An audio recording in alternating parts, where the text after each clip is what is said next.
وآخر دعواهم أن الحمد لله رب العالمين. یہ مثال صحابہ کرام نے پیش کی ہے. وَيُؤْثِرُونَ عَلَىٰ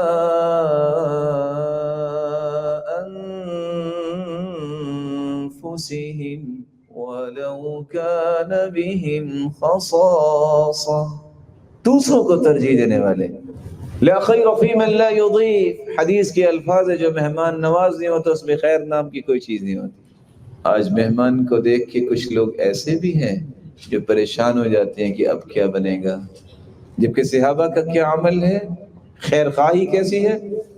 اللہ کے رسول فرماتے ہیں من یضیف هذه الليلہ، کون ہے جو اس کی مہمان نوازی کرے گا. صحابی کہتے ہیں میں کروں گا. اس وقت کالز تو نہیں ہوتی تھی کہ پہلے اجازت لے کہ مہمان گھر میں لے آؤ کہ نہ لاؤ. مہمان کو لے کے گئے، سوال کرتے صحابی هل عندك شيء؟ قالت لا الا قوت صبياني. کچھ نہیں ہے، نہ میرے لیے نہ آپ کے لیے، بس بچوں کے کھانے کے لیے. کہا اچھا نومیہم، ان کو سلا دو.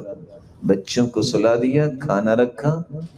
اس وقت کا جو چراغ تھا وہ گل کیا، بند کیا، ساتھ بیٹھ کے، اور نہ جانے وہ کیسے آواز نکالتے ہوں گے کہ میں بھی کھا رہا ہوں، تاکہ مہمان کو محسوس نہ ہو. مہمان کو کھانا کھلا دیا، خود نہیں کھایا.